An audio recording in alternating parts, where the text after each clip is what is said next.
All right, here we go. Julianne's here.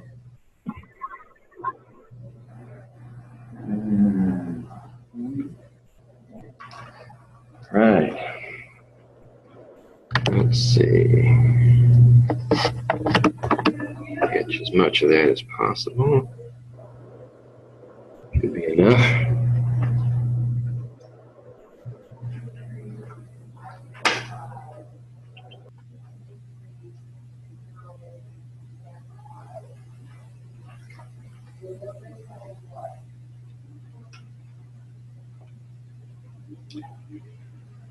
We'll give it a couple more minutes.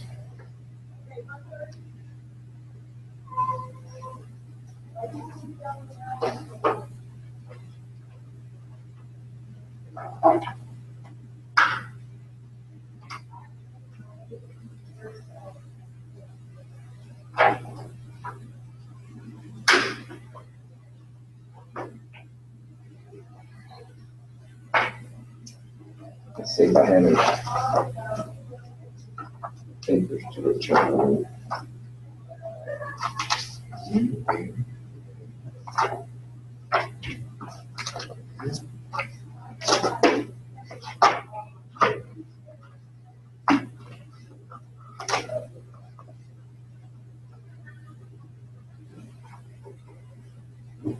see here.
Oh, somebody else showed up.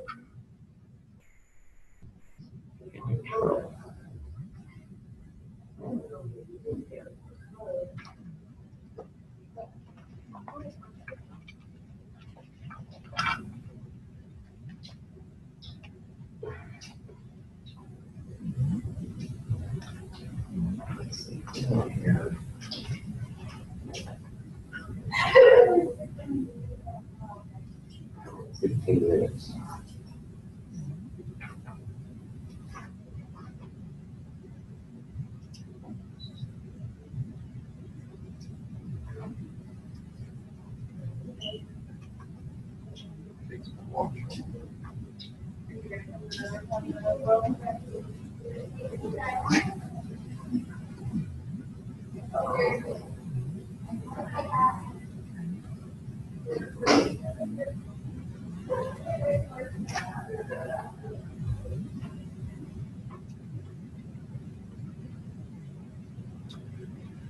Well, I guess we're going to be kind of slim today. Got 2 on Zoom and 1 in the room.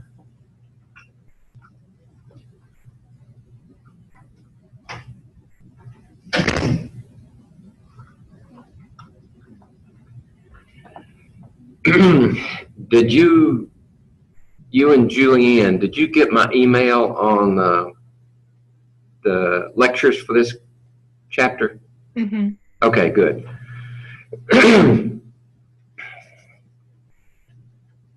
Yeah, I wasn't paying attention. I jumped right into the review last time. Mm-hmm. I should have finished the chapter beforehand, but the video is on Blackboard now. Right. So today we're gonna finish up our review, and we'll have exam will be on the 8th.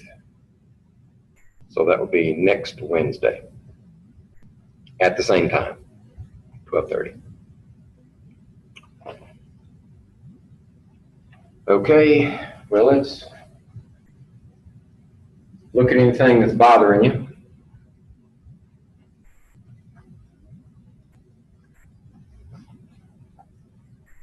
I can do what I usually have to do, just start talking.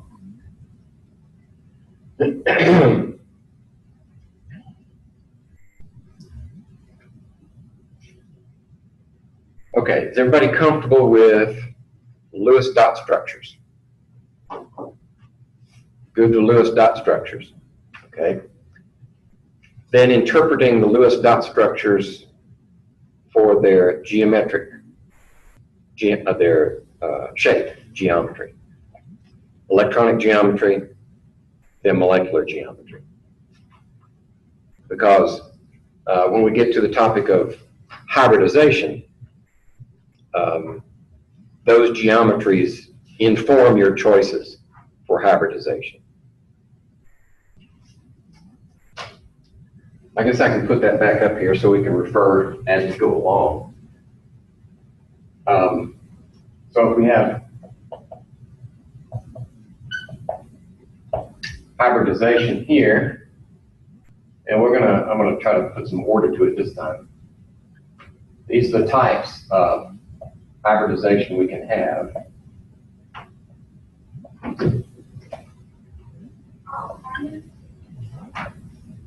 There we go. All right, one more. Let's see, I've got a stack of papers for you.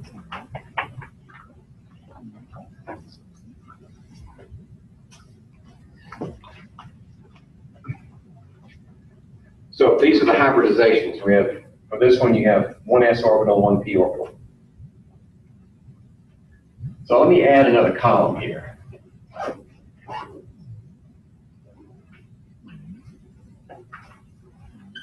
What are the unhybridized orbitals for each of these? Or for this one, you have 2 p's. For this one, you only have 1 p. For this one, you have none. And we could put in d orbitals, but we don't use the unhybridized d orbitals for anything in this class. So these are really the only 2 that are important. So what do we do with these unused p orbitals usually? Well, sometimes they just stand out there and we might stick a lone pair. But usually what ends up happening is this yields a pi orbital, pi bond, and this one yields 2 pi bonds. Okay? Now, what's the geometry?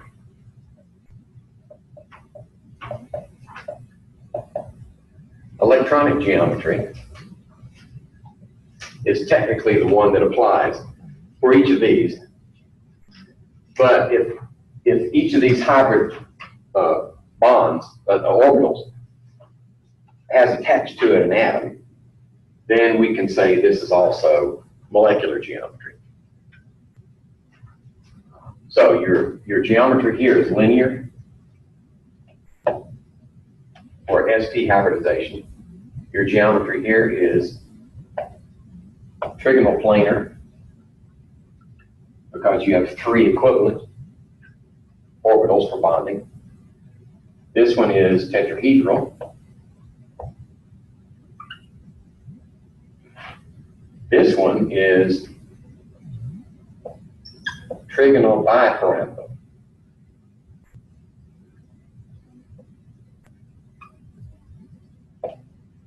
And the last one, you have 6 equivalent orbitals, which means octahedral.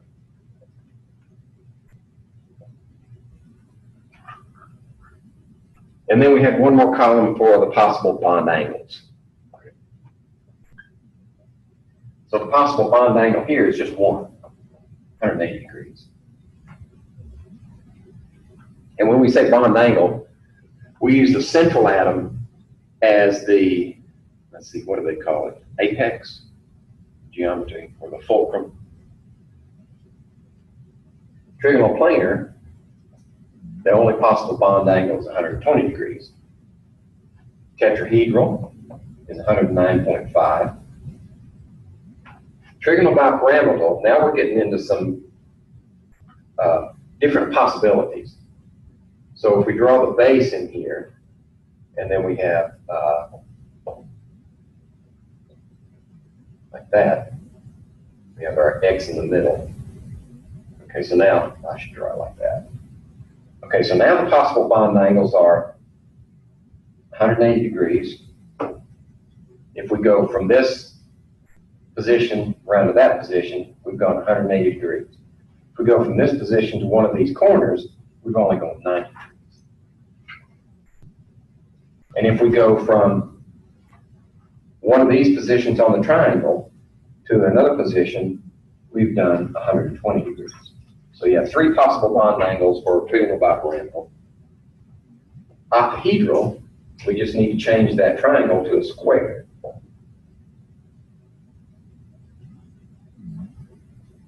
There. We have our X in the middle. So in this case, we still have a possibility of 180 degrees. Then if we come down here and across to any one of these, is 90 degrees. But if we come from one corner of the square to another corner of the square, we have 90 degrees. Or if we come up from a corner to the square, to the central atom to another corner, we're still 180 degrees. So those are the possible bond angles for each of those situations.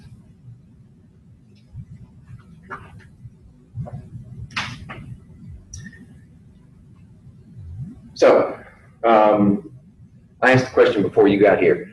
Did you see my email on my snafu with this chapter? I'm actually logging on there right now, but I haven't. Okay. Yeah, what I had done was I jumped right into review and had never finished molecular orbital lecture. So after everybody parted last Monday, I went ahead and recorded the lecture on the last half of the chapter, and it's posted on Blackboard. Okay. So now, well, once you've seen that, then the molecular orbital problems should make more sense. All right. Well, let's see.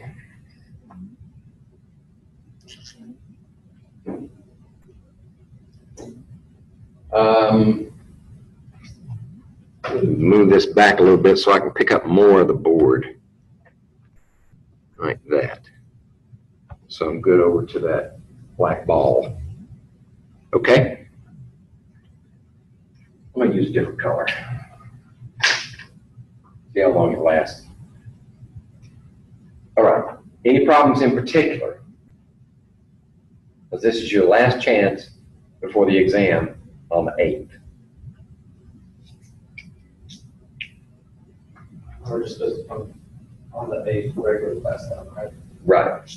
I've heard no objections to coming on the regular class time, and Wednesday seems to work best for most people because it gives you an extra couple of days to study. When will our final grade be posted, or grade, you know? Well, they're due on the following Tuesday. Let's see, they'll be 8, 9, 10, 11, 12, 14th. That's when they're due, but they'll be up there before then. Okay. Yeah. For this class, I'm finally up to date on all my grading. So I can have them probably within 24 hours. Okay. Yep. Completely unrelated to the subject. You mentioned last time we were in class that you might check that books. I thought you want to check after class. Yes. Yes, that's fine. I do need access to your lab book, so if you're not here today, if you're on Zoom, you got to get those to me no later than the final exam. Otherwise, I have to record a 0 for your final lab notebook check. One more question. Sure. Was we supposed to write the questions on that book? Somebody told me we didn't, but I'm not sure. Questions in your lab book? You don't have to. Okay. I thought that we did, but I wanted to make sure you wanted. So I started on some, but I stopped right in the middle, and Yeah. that's when somebody told me I didn't have to do it. I should just come down with a hard and fast rule and say, yeah, everything goes in your lab book.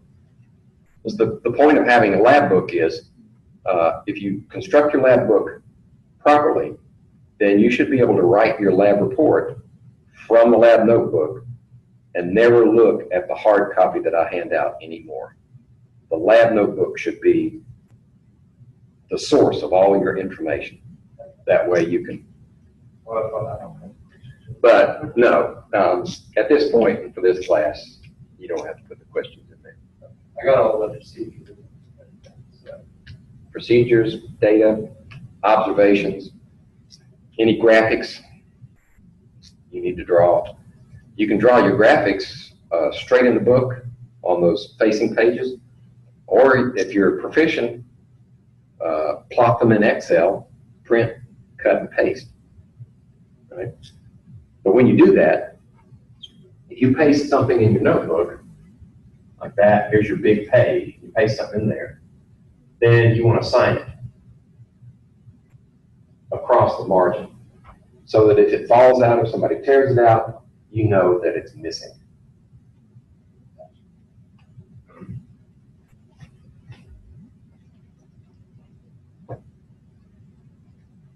Okay, so any problems? Number 40. Number 40? Yeah. 40, okay.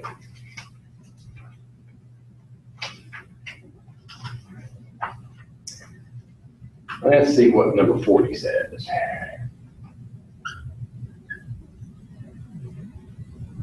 Consider the molecular orbital description of the NO minus anion. Which of the following statements is false? Okay, so in order to do this one, we need to know what the NO minus anion looks like in its molecular orbital structure.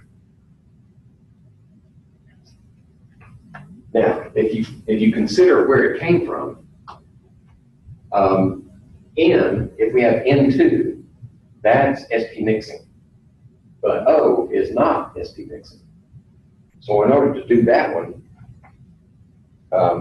we need to know, and I think I may mention that in here.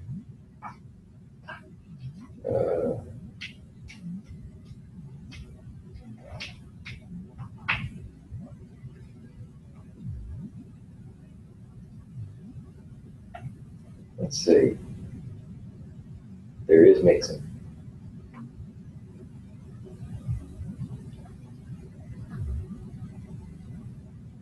Yes, NO minus exhibits mixing. And since that's not one of the, I don't think I gave that one to you in useful information. So if you need that, if this question shows up on the exam, just ask me and I'll give it to you. Okay. If you said it's not in the useful? No, it's not. The only thing in the useful information are the diatomics. But what we need to know for NO is NO minus.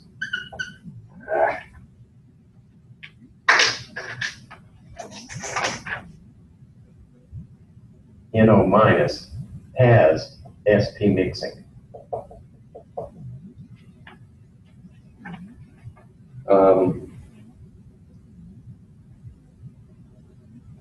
Okay, so if we know that it has SP mixing, then we're going to have start over here. We're going to have a sigma and a sigma star from the s orbitals. Right? Then, rather than a sigma from the p orbitals, we're going to have a pi from the p orbitals. Then we're going to have a sigma from the p orbitals. Then we're going to have a pi anti-bonding from the p's, followed by a sigma anti-bonding from the p's. If there were no mixing, then this one would be over here and that one would be over here.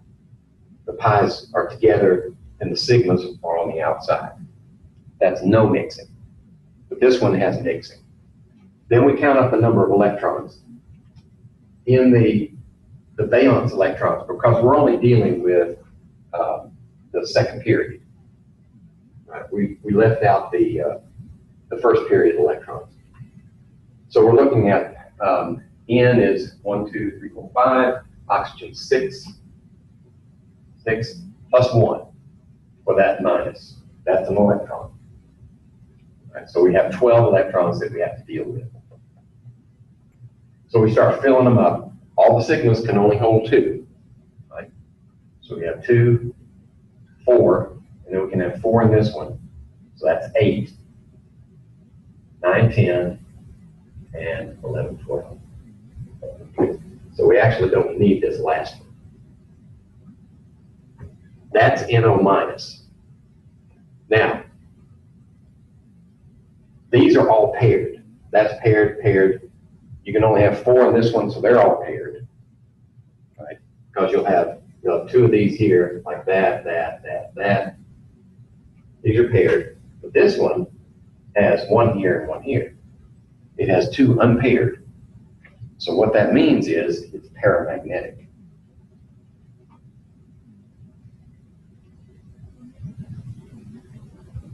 It will respond to a magnetic field.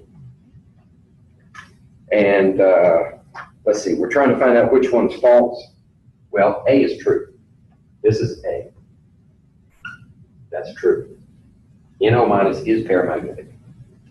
The next question is it isoelectronic with CO?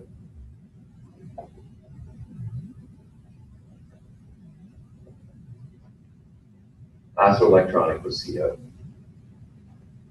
So with carbon and oxygen, there we have to decide, is it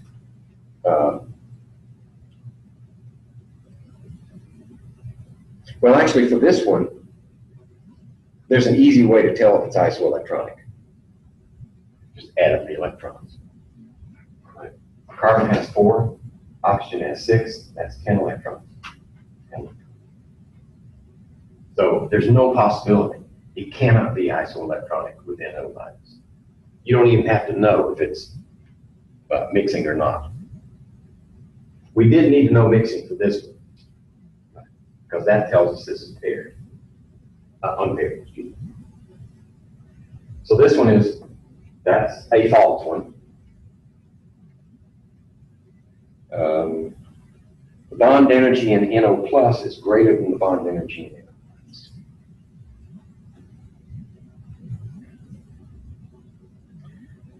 So how do we relate the bond energies? They're related through bond order. The higher the bond order, the greater the bond energy. Okay? So we need to know what's the molecular orbital structure for NO plus. So we're going to have this one, we're going to have this one,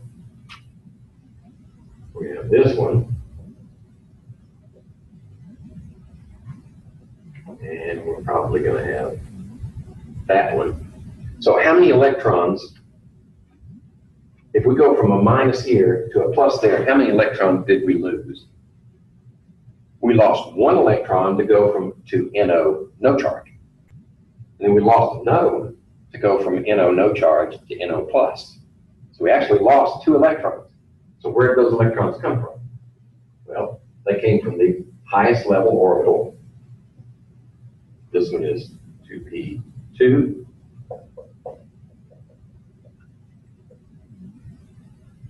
So this is the structure for that one, but we lost 2 electrons, right? So we lost those 2 electrons.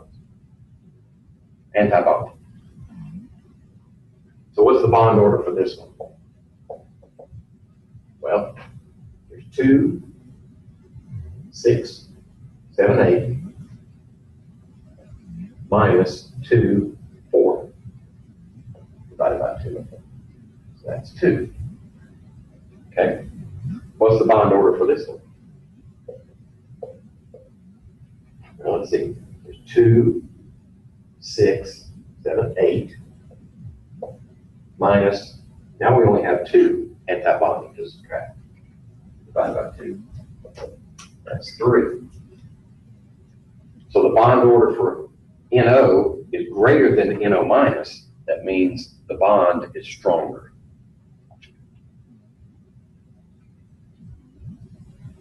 And therefore the bond energy is stronger. Okay? So that was true. Well, we've already found the answer to the problem, but I'm just finishing it out.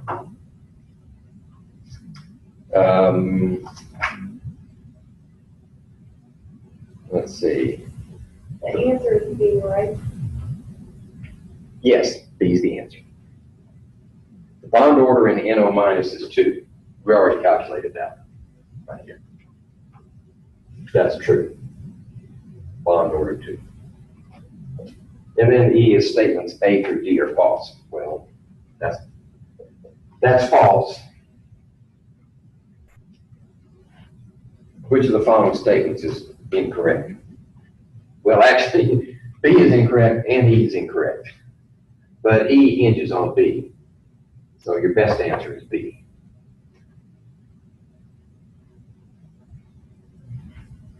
That was a good one.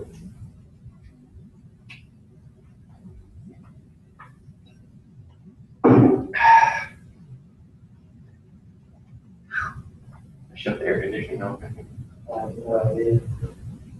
71. Okay, that's 40.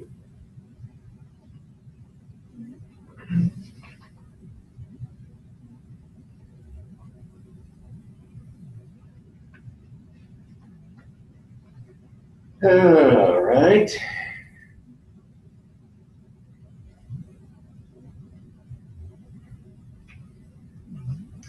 You remember, let me see, where was that?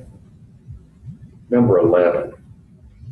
Are there any others like number 11 with those cyclic compounds?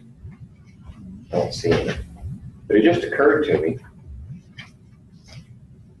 that an even simpler question, this would be like 11 prime. We're working from the same diagram, but I've got another question. So if we have these 3 molecules, right? Each one of those apexes is a carbon. That one has 1, this one has 2, this one has 3. All right. Which one of these molecules contains carbon-carbon bonds that are all equal? I may have mentioned it before. I think we went through this the other day with the first. Mm-hmm. All these bonds are equal. Because the other ones, you have, I think it's like 2 electrons whenever you start taking off the. Right. So this one is sp2, sp2, sp2, sp2, I remember you saying something about the, sp3, and sp3. what do you call it, flattening out or whatever, like you said it's not really like that, it's a circle shape in the middle. Yes, yes, because this is actually an inaccurate representation. Each of these bonds is equivalent. Right. So each one has a double bond character, but it's not a complete double bond. So right, that's why we draw it like this very often, just to signify that all the bonds are equal. That's benzene. It's the only one where all the carbon-carbon bonds are equal. For these bonds, this one is different than this one, or that one, or that one. And then you have sp3, sp3, sp3, sp3. These are the only sp2s. So these molecules are not going to be flat. This end is going to be kind of kinked up, and this one will be kinked up one side and kinked down the other side. So would that make, sorry, where the kinks are, would that be considered stronger, right? No, Or weaker? weaker. Right. This one has the strongest carbon-carbon bonds. And if you want to think about it in terms of delocalization, this one delocalizes those pi electrons over the entire molecule. And the more delocalization you have, the stronger the molecule. This one is weaker than that one. This one's even weaker than that one. So it's kind of like a chain. If there's one chain, it's not exactly like the others, it's weaker than that. Right. Right. There's discontinuity. Mm-hmm.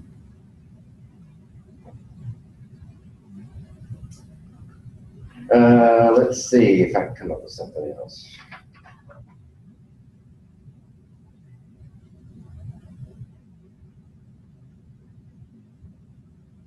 So like with that previous problem where I wrote the shorthand version, did you see how I wrote the bond order for that? You just had to look for the stars.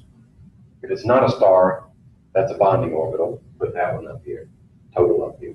Then you look for all the stars, and subtract that one, and divide by 2. So you don't have to have that big picture to do it. If you have the shorthand, in fact, it's even easier.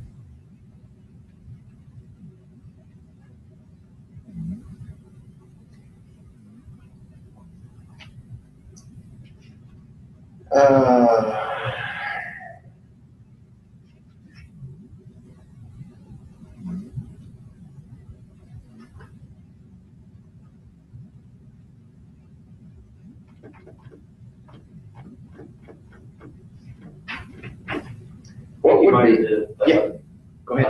61. 61, okay. You might have done it the other day. No, I don't think I got to that one. Okay. So 61 compares 2 different diatomics.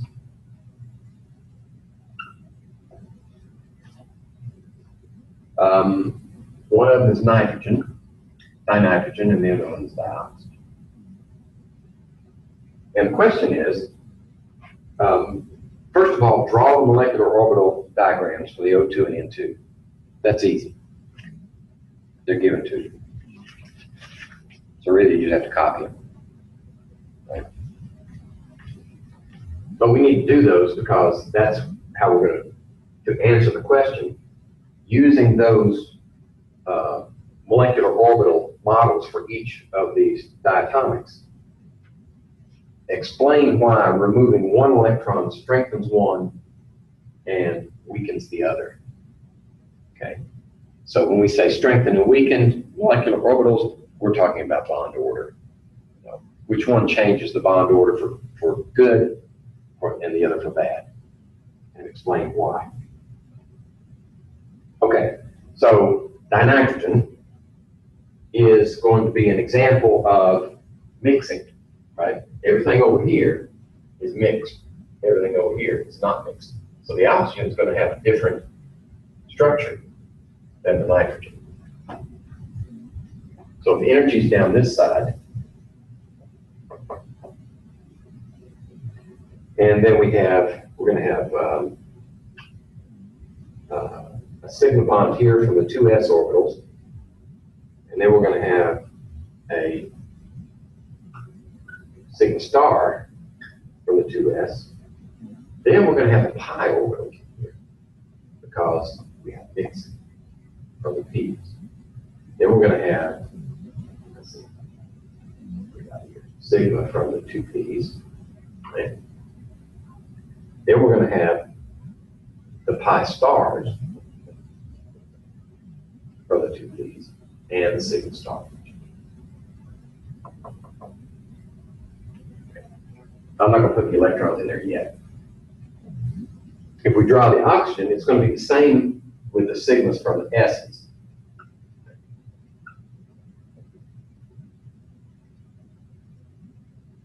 Okay. But now we're going to have the sigma from the 2p down here, and then the pi's from the 2p here. So that flips. This is mixing, this is not mixing. Then we're going to have pi stars here, and then we're going to have sigma stars here. Okay. So that's a fundamental difference between the two molecules. Then we have a different number of electrons. Nitrogen has 5 each. So we're going to have 10 electrons here. Oxygen has 6 each. We're going to have 12 electrons here. So we start putting them in lowest energy first. There's 1, 2, 3, 4, 5, 6, 7, 8, 9, 10. So just like we said last time we met, nitrogen is a diamagnetic molecule. It doesn't respond to magnetic field. 12 for oxygen. So we got 1, 2, 3, 4, 6, 7, 8, 9, and 10, and 11, 12. So these two electrons are unpaired. That makes it paramagnetic. That doesn't answer the questions. What we need to do is say, what's the bond order that we're starting with? So here we have 2, 4, 6, 8.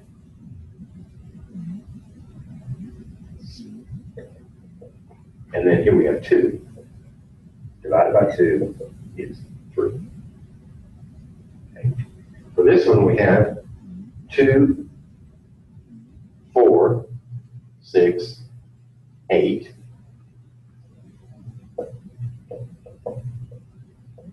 Minus 1, 2, 3, 4.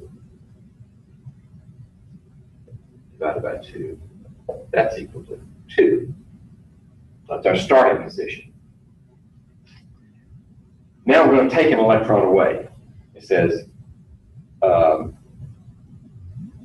if we take an electron away from this one, it strengthens the bond. If we take an electron away from this one, it weakens the bond. So let's prove it. If we take an electron away from this one, we're taking one away from a bonding orbital. So that means 7 minus 2 over 2 is 2.5. Okay? We're taking one from this one, we're taking one from an anti-bonding orbital. So now, this one is still 8, but we're only got 3 now. So this one's 2.5.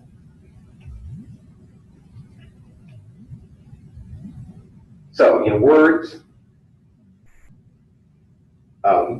taking an electron away from dinitrogen removes an electron from a bonding orbital and reduces the bond order from 3 to 2.5. Okay. While oxygen, taking one away from oxygen removes an anti-bonding electron, which changes its bond order from 2 to 2.5. and increased. That's the explanation.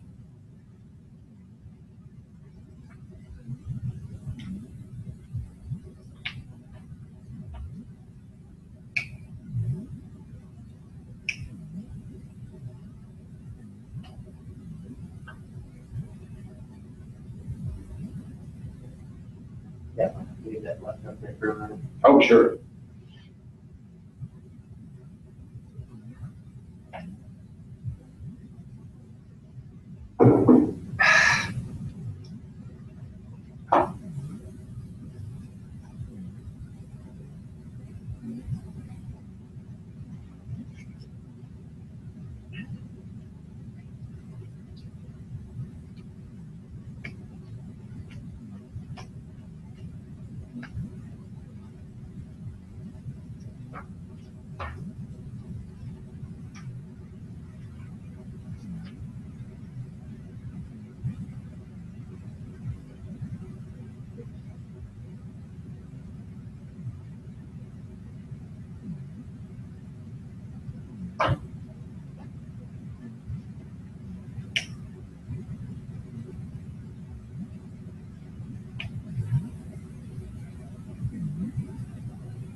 Is that very bottom one a 2S or is that 2B?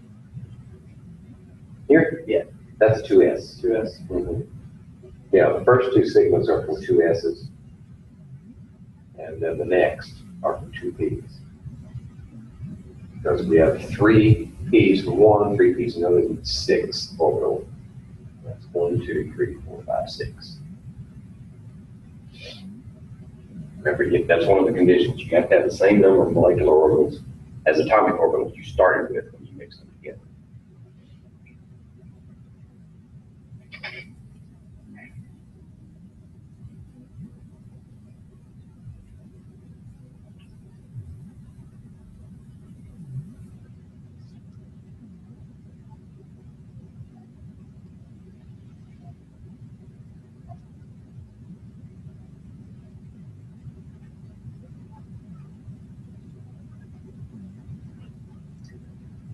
Okay, let's see.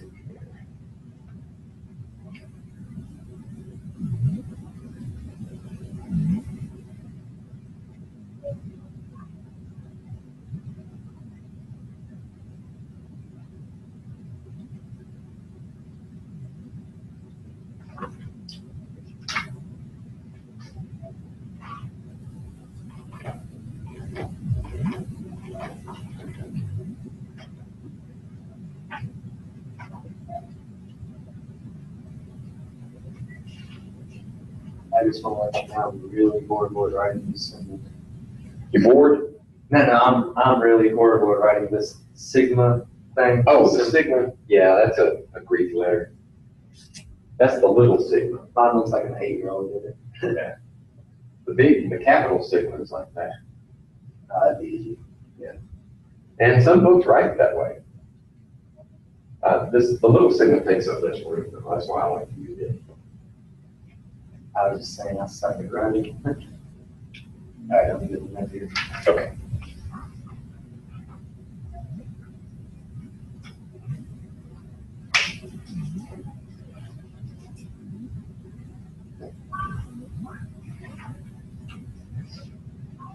All right.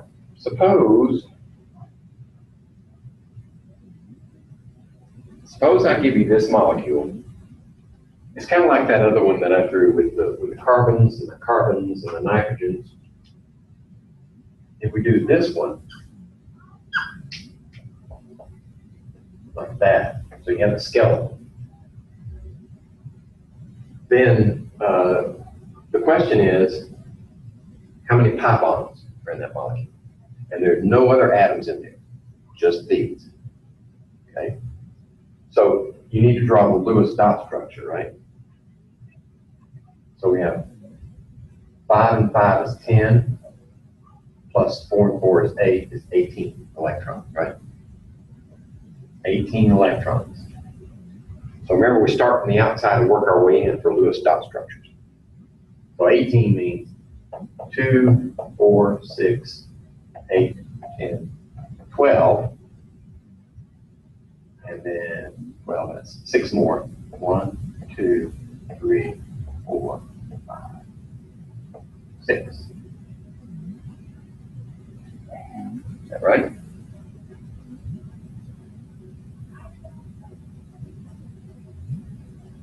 I think I counted wrong. I did count wrong. You know why? You can tell me why. I ignored these right here.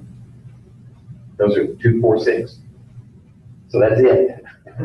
2, 4, 6, 8, 10, 12, 14, 16, 18. Okay? I'd like to say I did that on purpose just for a teaching moment, but no. I just made a mistake. Okay, now that we have the electrons in the molecule, we've got to go for an octet.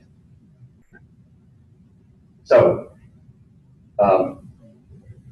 these electrons never transfer across 2 molecules or two atoms. So they have to be put here. And this is going to be a single bond. So these 2 go here. That gives you 2, 4, 6. We need 2 more. Right? And same thing on this side. So that gives us there. We've got 2, they got a lone pair left over there. Triple bond there. Triple bond here with a lone pair there. Okay? So how many pi bonds you have? Well, you can only have 1 sigma bond. Right? So that's a sigma, that's a sigma, that's a sigma. These 2 are pi's. So we have 4 pi bonds in the molecule. Okay? Wait, where does the fourth one come from? Oh, no. I was thinking this, I got the sigma and the pi. Right. This is a sigma, this is a sigma. These 2 are pi's. Also, accidentally left my glasses at home, so. Oh, and that's a sigma also. Okay. You always start with sigma, and then if you have the opportunity, you can add a pi. But if there's only 1 bond, it has to be a sigma. Okay?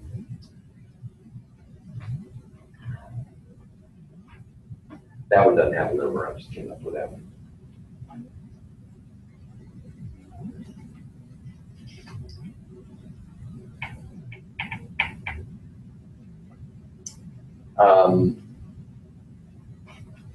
Let's say we have a molecule with that one with that one, with that one. What's the order? Put them in order according to bond length, from longest to shortest.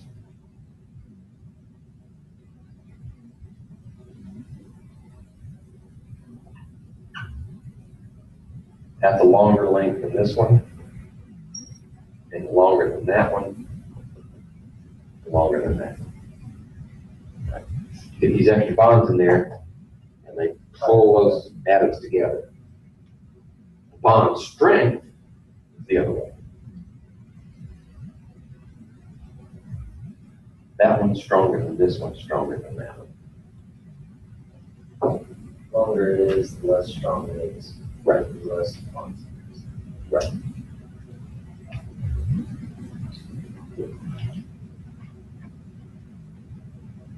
Let's see, what else can I come up with?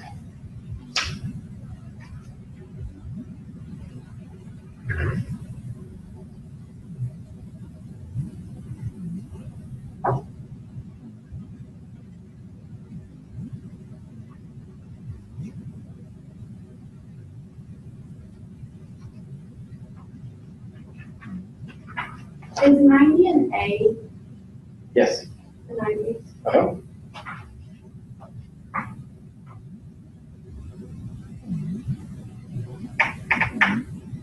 Yeah, I just updated the Blackboard today. Okay. So it should have your current status. Okay. And for those listening in the Zoom land, the Blackboard will also tell you which assignments you're missing. Either there won't be a grade in that slot, So if you look in My Grades in Blackboard, if you see something that's missing a grade or it's a 0, that means I don't have anything in my possession to grade for you on that. Right. If there's a 0 there, I've already averaged that 0 into your grade. If there's a missing value there, that means that there's been nothing averaged in. So if you don't turn that one in, it will go 0 and it'll bring your average down once I do that. So it's important for you to get everything in, whether it's missed exams for this class or, and you don't have to listen to this one, in the labs, if you're missing lab reports and I don't have something to grade for you, that grade goes in as a 0 when I finally report it to the registrar. I will let you know, I did see the grade I got on one of my lab reports. Revised it a little bit last night. That was the one on, Well, I sent you one for Boyles. I sent you one on calorimetry. You gave me the paperback this morning. calorimetry, yeah, that's the one I did. That's the one I did today. And you gave me one earlier that I redid. Yeah, it's just the one that I sent last night. Yes, yeah, that's done and averaged in.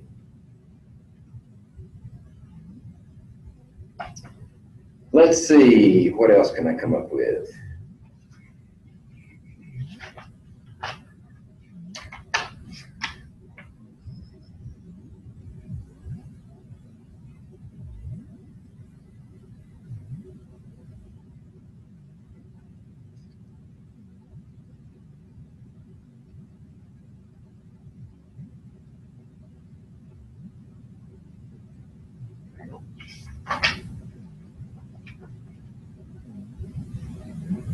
I run out of things to talk about. Okay, here's one. Let's see.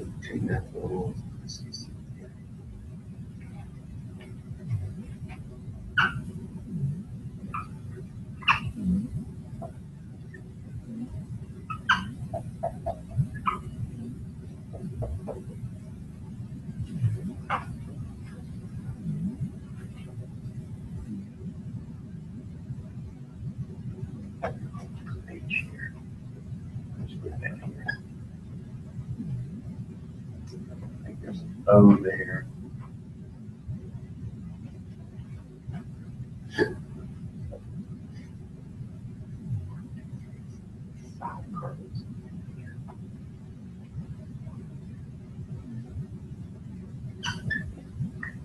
Okay, if that's your skeleton, we're going to draw the Lewis dot structure. Okay, these are called methyl groups. That's the organic chemistry. You don't have to worry about those. Well, I guess you would, except that. Let's do it this way. Let's be consistent with our Lewis structures.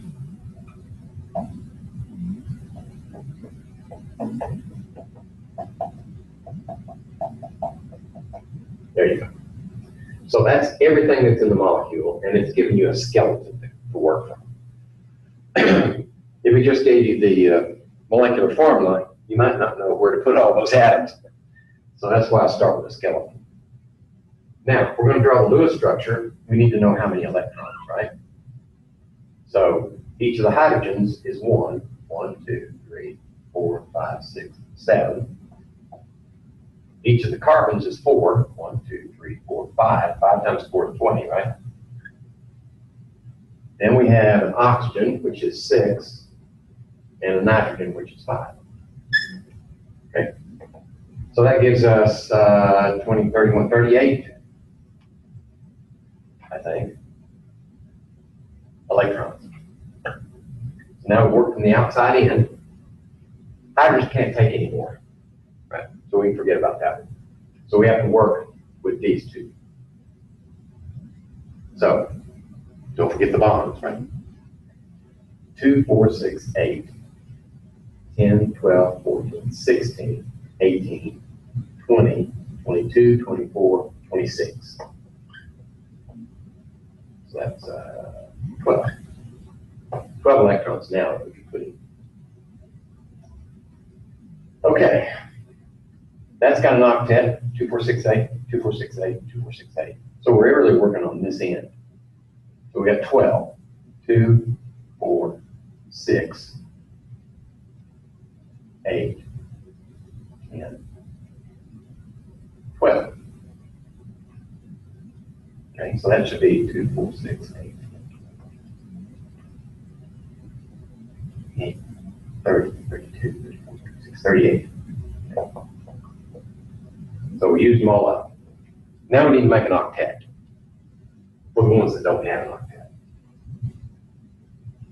So how are we going to do that?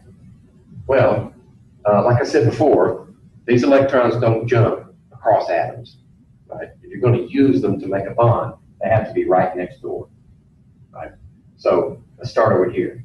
We want to make an octet here. 1, so 2, 4, 6, 8. Like that, right? And that leaves 2, 4, 6. So we only need one more over here. Okay? So now what do we have? I'm going to condense these back into CH3s.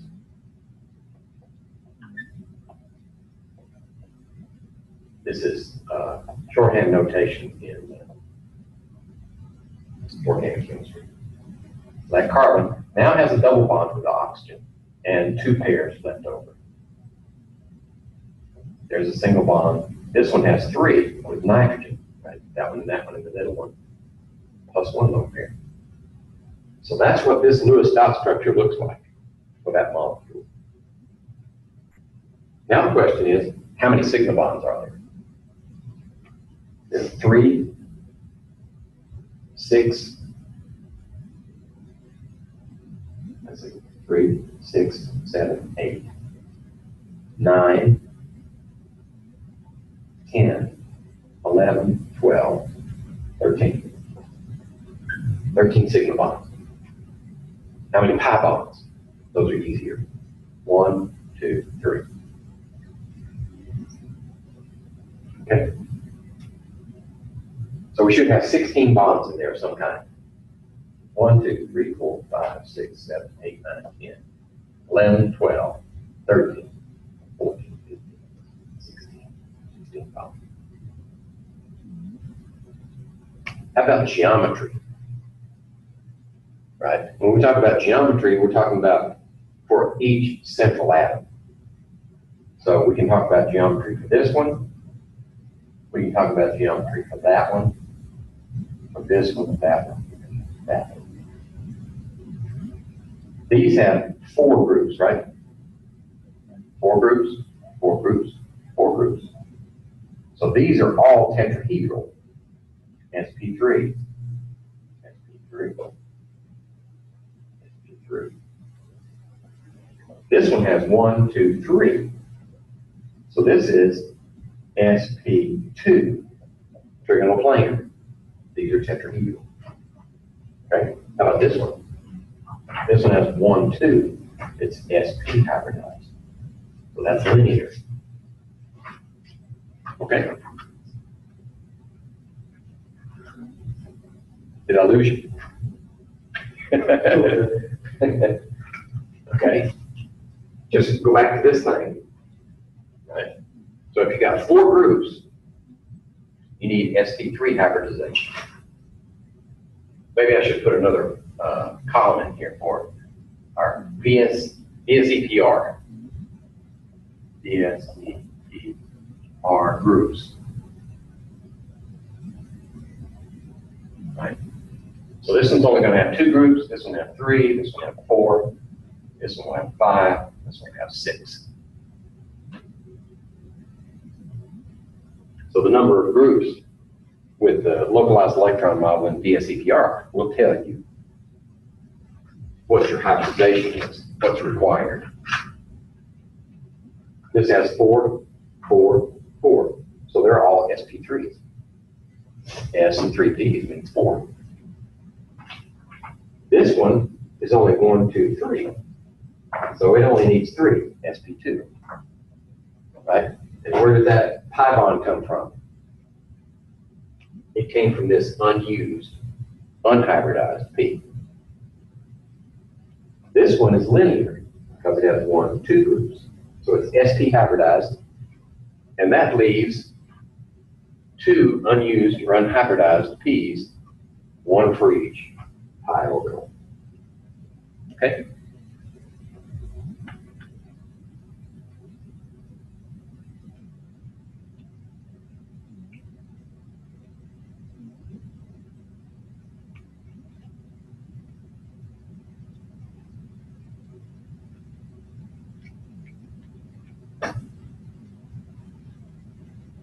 Let's see if I can come up with something else.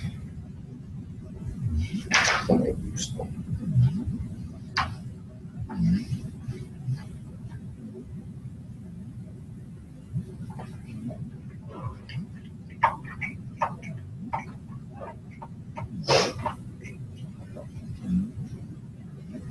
Oh, am I out of time? It was 1:30. Yeah, I have to leave just a few minutes early. Is it early? Oh, yeah, 1:45. Sorry. Yeah, go ahead. This will all be on Blackboard. Okay.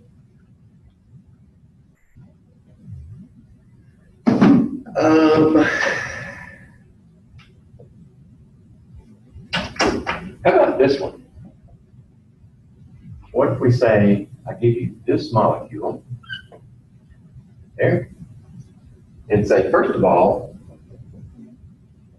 what's the geometry? So we're going to start with the localized electron model, the VSEPR, to tell us what the geometry is. So selenium is in sulfur's family. That means it has 6 valence electrons. And fluorine has 7 because it's a halogen. How do I know that? Just count from the left. How many steps over to get to it? Let's see. It is selenium already. 1, 2, 3, 4, 5, 6, 7. 7 valence electrons. So 6 times 7 is 42, which means 40. Okay. Now we put selenium in the middle, and we got 6 fluorines. Yeah, 6 fluorines.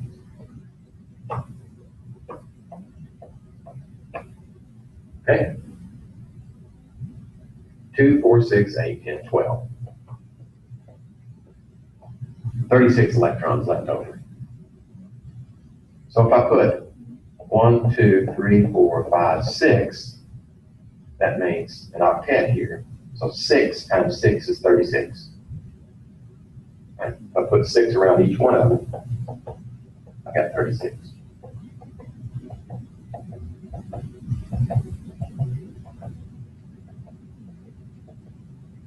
Okay. So all the electrons are in there. Now, what did we say before we got to molecular orbitals? We said that selenium now exceeds its octet. What kind of hybridization? Well, first of all, what does VSEPR tell you about the geometry of that molecule? 1, 2, 3, 4, 5, 6. 6 substituents means D2sp3. Right? You need 6 equivalent orbitals. So they're hybridized D2sp3. And that's on selenium. With fluorine, you don't need to hybridize any orbitals because it only needs 1 to overlap with selenium, right? And it's got, fluorine has 2s2, 2p5. So it's got 1 unused p. Well, actually, it has a p that's got one electron in it. Right. There you go. So that p orbital, we don't have to hybridize it. That p orbital will then take an electron from selenium, and that's the bond. Right? 2 electrons makes a bond.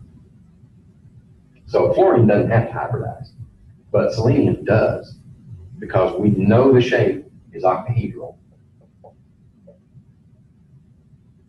by other testing, other means, and we have to explain it. And the localized electron model says we explain it by hybridized orbital. Now, molecular orbital theory would probably give us a better understanding, but I'm not confident enough to mix in d orbitals. It's done. Chemistry majors, those who had been trained as a chemistry major, not me, would be able to do that. But Yeah, if it's not on the test, I don't believe it. right. So I'm going to stick with S's and P's. I'm already getting information there, but the last question. So that's answers as far as we can go with this one. D2sp3 octahedral for SES6.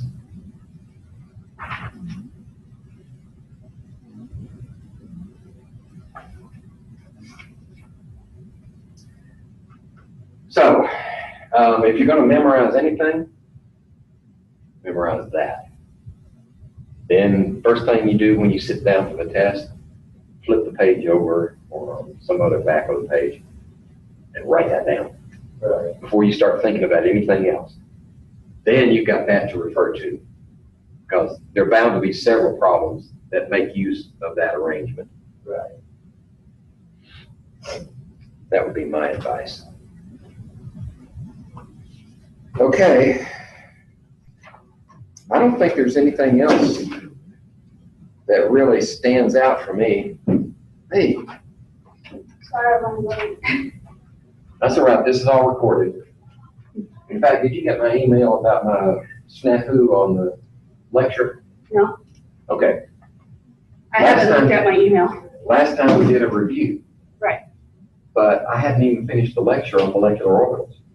So after that review class on Monday, I went in and recorded the second half of my lecture on molecular orbitals and posted it.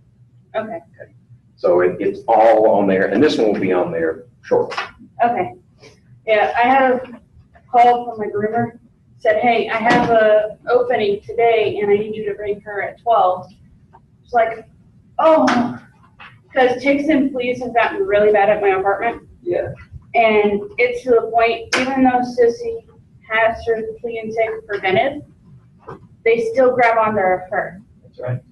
And she's a very fluffy dog. I don't know if you've seen her on the camera or not. She brings them in the house. Yeah. So I had to take her to the groomer and get her trimmed up pretty good. So, but there's that. I gotta run. I got an appointment. Okay, no problem. Plus, I don't want my 1-year-old sitting in the feet for too long. Oh, no. Yeah. So if it wasn't going to take too long, I can wait here, just grab it back today or get it next week. What? Oh, yeah. Yeah, I can do that. I'll take a quick look at it. And I'm hoping, because I've seen all my other grades. Like I said, I did resend in the calorimetry one last night. So you probably haven't seen that one. calorimetry? Let's see. I've been rushing and trying to study. Like I'm finally caught up with everything. So what I kind of slacked on, I'm trying to go back and. Maybe I haven't seen the calorimetry. Yeah, I just sent it like late last night. I got it. Did I hand the molecular? I gave you a calorimetry back. Yeah. What I'm saying is I resubmitted it, or I resent it to your email last night. So you probably have to sign up and made a really. I'll look and see, because it looks like that one's going to be a big deduction. Because it's 14 days away. That's 20 points off. But that's probably why it's so low. Well, I submitted it. I remember you said the other day, resubmit stuff. Yeah. That'd be great, so. So that would help. Yeah. Right. But, is that all?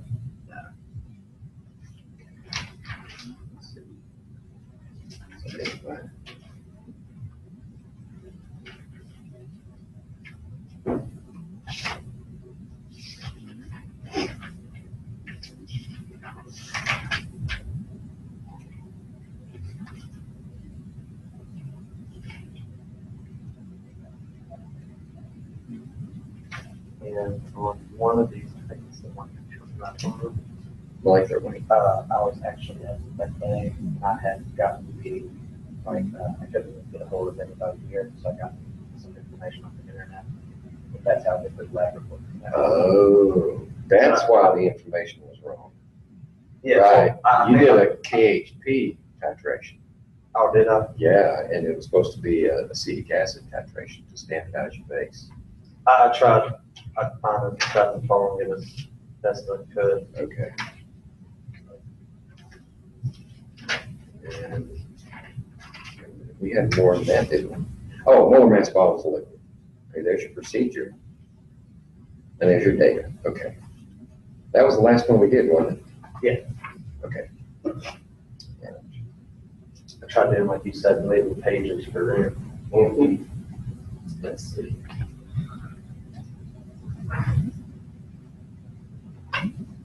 So I don't have my spreadsheet up. I'll put it in the spreadsheet and update the Blackboard shortly. All right, well, I appreciate it. Okay, Um, we're done till the 8th, next Wednesday.